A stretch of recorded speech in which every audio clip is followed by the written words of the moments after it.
everybody, it's me, Malika. And Zach. And we're about to go on a crazy adventure in Colorado. First, we're stopping in Grand Junction and we're meeting an incredible, inspiring woman, Anna Stout, who's a city council member and the director of Humane Society. We're gonna play with puppies, right? Yes, puppies and kittens. I'm so excited. And then after that, we're going to be meeting the Black Actors Guild of Denver, Colorado. They're so cool. We're gonna be doing improv. We're gonna see street art. We're gonna eat food. It's gonna be a blast. These are all of my favorite things. Me too! Including your hype right now and your excitement. Can you bring this like every day on this trip? I am only endlessly hyped. All right, well, let's go in search of America on Travels with Hyper. Yeah! Day 3 of In Search of America. Just woke up, taking the dog for his morning walk, and holy hell, what a thing to wake up to. What do you think, Kaiju? Good view?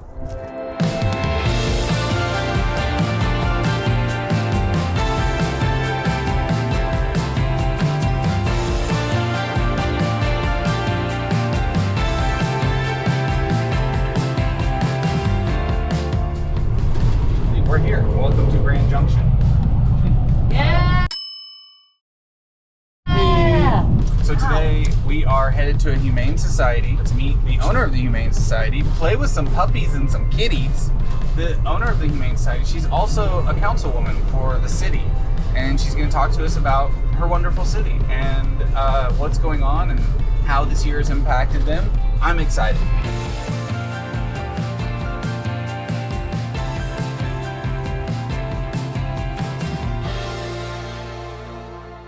This is Anna Stout, the executive director of the Roice-Hurst Humane Society, and also so much more. I'm excited to learn more directly from our ambassador, but first I have a question for the chat room. Do you want to see the puppies or the kitties first? Oh my God. Look at that little face. We think it's really important that if we're going to help animals, we need to help people so that people help animals. And, you know, when I started here just over 5 years ago, it was nearly impossible to adopt from us unless you were darn near perfect. And so really looking at how do we prevent animals from ending up in the shelter, and how do we look at the public as partners for us in caring for animals rather than thinking of the shelter as the be-all end-all for animal care. So we're working really hard here on providing services for people. Like, we have people who come in and they need to surrender to us because their animal is peeing in the house or escaping or barking too much or whatever, or fighting with another dog. So rather than just saying, great, we'll take your animal, we instead, you know, try to work with them and see if we can provide free counseling services that keep that animal in the home. The bond between a pet and its person it's an incredibly therapeutic bond. And it has, you know, tremendous mental health benefits, emotional health, even physical health. Absolutely, I could feel that heart against mine. So there's such a key component to health, individual health and community health. And so we want to do everything we can to preserve those bonds and to keep people with their pets. If they're willing to be a loving and responsible home, then why would we not do everything we could to keep that animal with them rather than bring it into the shelter? I can't wrap my head how you're the executive director of this amazing Humane Society and then also a city council member too. And so what an honor, because up next is you're gonna take us on a little tour downtown.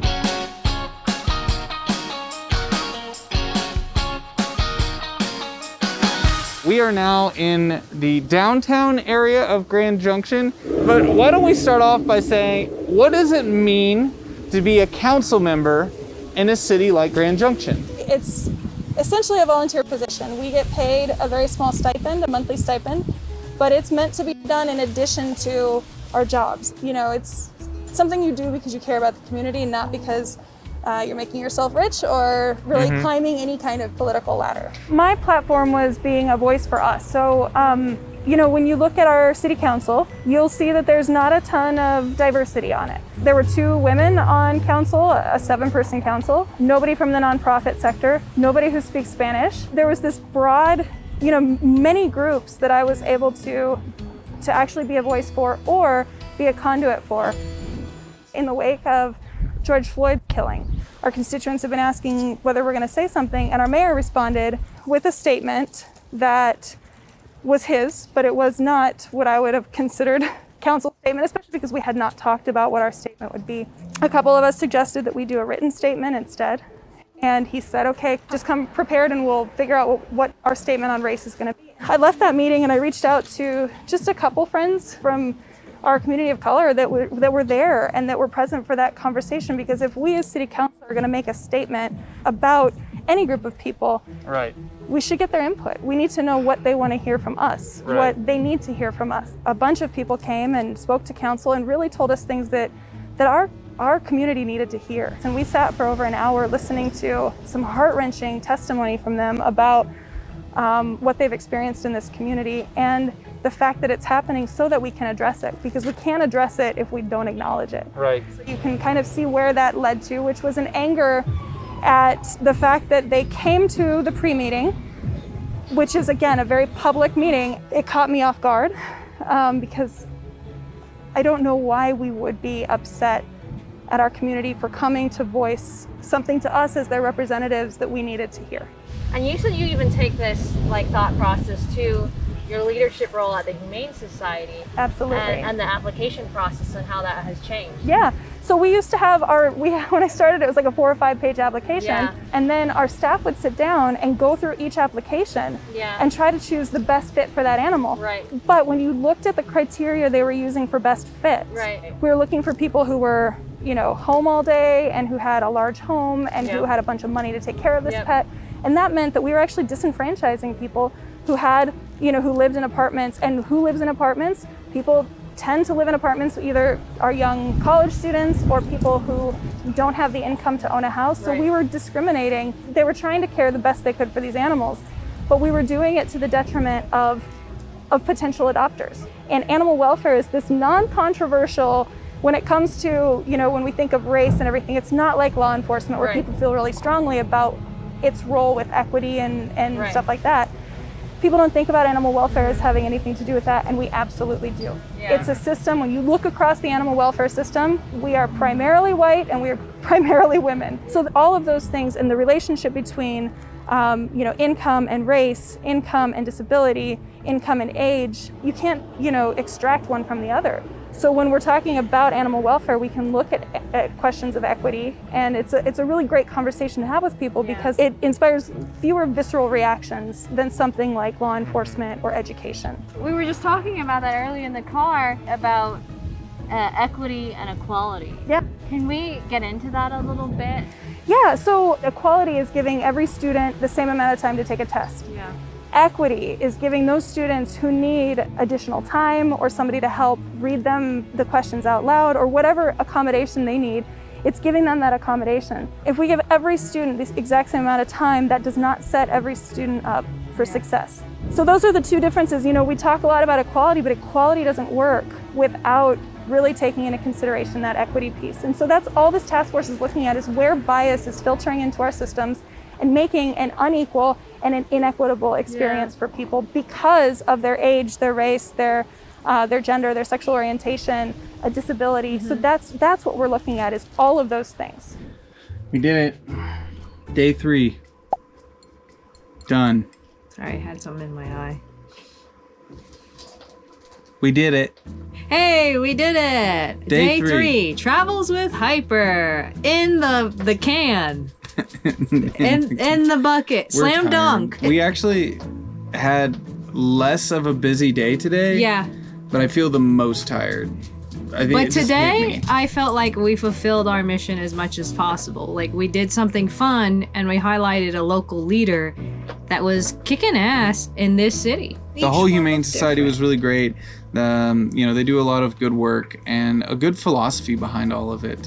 Well, it was really honored to talk to City Council member Anna Stout. It was interesting to Yeah. see how she made it all the same Right. and made it all correlate together and was able to create these analogies of her work at the Humane Society and her work on the City Council and with people. We learned so much today about this city, about this part of Colorado. Yeah, Grand Had some Junction. amazing conversations. We hit the road tomorrow and head to Denver. friend.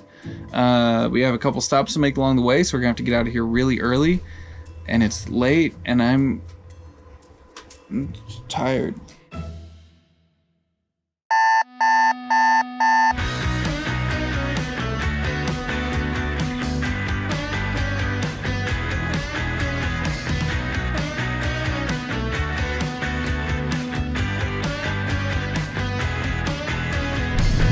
Day 4 of In Search of America Travels with Hyper, and so far in our 4-day journey, we started off in 90-degree LA weather, and then yesterday we had fall, and now we have winter.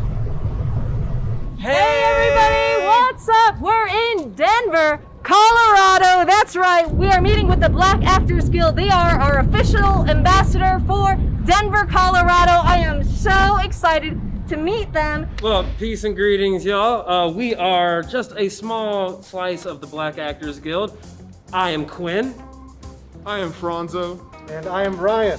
Hello. Today we're going to be doing improv, yes, anding it, creating something out of nothing, which is the spirit of 2020. So what kind of games are we playing today? So this game is really just, I'm cool.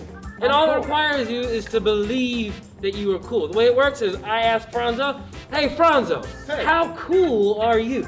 Oh, I'm so cold. If you touch my skin, you might get frostbite. Ooh, Okay, ooh, that's fairly cold. cool. Yeah, That's really It's cold. decently cold. Uh-huh. It's not very cool though. Hey, Ryan Fu, how cool are you? How cool am I? How cool are you? Oh man, I'm so cool that Kanye made some shoes and he called them foos. That's right. That's pretty cool. Quinn, how cool are you? Oh, brother man, cooler than the chicken you forgot to take out of the freezer before mom got home. Oh, cool, but not quite cold. It's not cold. Yeah. And then we're gonna switch it up. Franzo, So, how fly are you? I'm so fly that if you put wings on my back, I'd be Air Jordan. Hit me with it. All right. So, how fly are you? How fly am I? How fly am I? I'm so fly you can find me in Mike Pence's hair. Damn! Relevant, topical. Ooh. Ooh. Oh my God!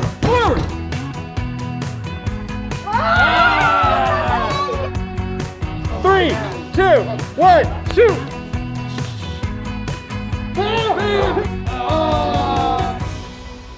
After those fun improv games, we got on our e-bikes and Ryan gave us a quick tour of the awesome, gorgeous street art in the Rhino Arts District in Denver.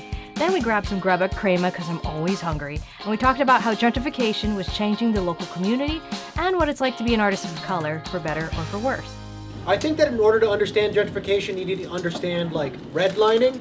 Redlining is a policy that was implemented all across America. It was essentially the legal discrimination for housing practices in forcing specifically Black, brown, Jewish, and Italian people to live in certain parts of town and just straight up denying them a mortgage if they went anywhere else. And what that did was it drove property values down. Yeah. And developers realized if we purposefully oppress and damage a community and just run the property value down, we can buy up chunks of it for really cheap and then slowly take it over and revitalize it, quote unquote, and turn it into something else. I personally have always seen acting and I guess just being young Black artists coming up, especially in Colorado. I was either going to be the servant in a play or I was going to be that one character that has 3 lines. Early on, I understood that I did not want to make theater for white people or go about that route, which is why I was so, I think, grateful and humbled to come across the Black Actors Guild and have us start this company where that was never the goal. No, it was,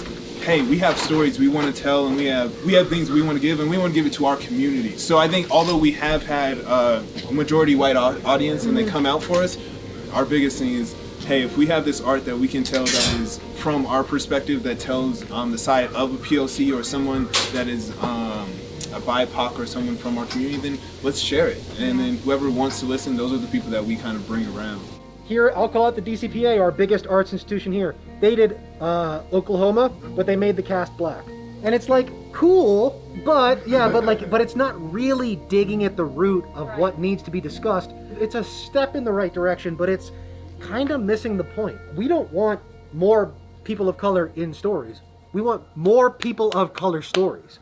What's up, everybody? Hey everybody, day 4. The end of day 4. Ryan Fu was our main ambassador for Denver, and he introduced us to some of his amazing friends in the Black Actors Guild.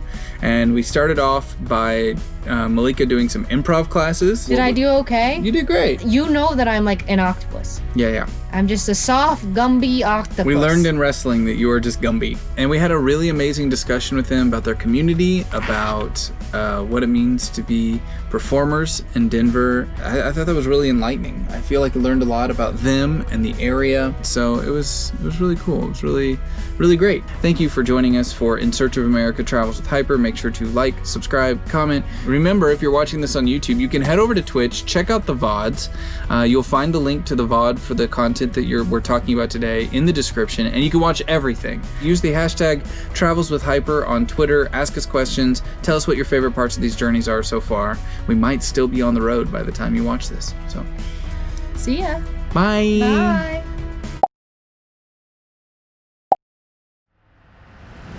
All right, y'all ready for the Eubank trucking experience? I got my seeds. I got my Mountain Dew. Smart water with antioxidants. I got my hickory peach barbecue shorties. I got my sweet heat fried pecans. I got my extra strength Tylenol. That's for you. We are now playing Truck Simulator. This is the 2020 cross country driving experience. For your eyes only. I'm Eubank 1 and that's Eubank 3 over there. Eubank 3 checking in. All right, see you later. I'm out.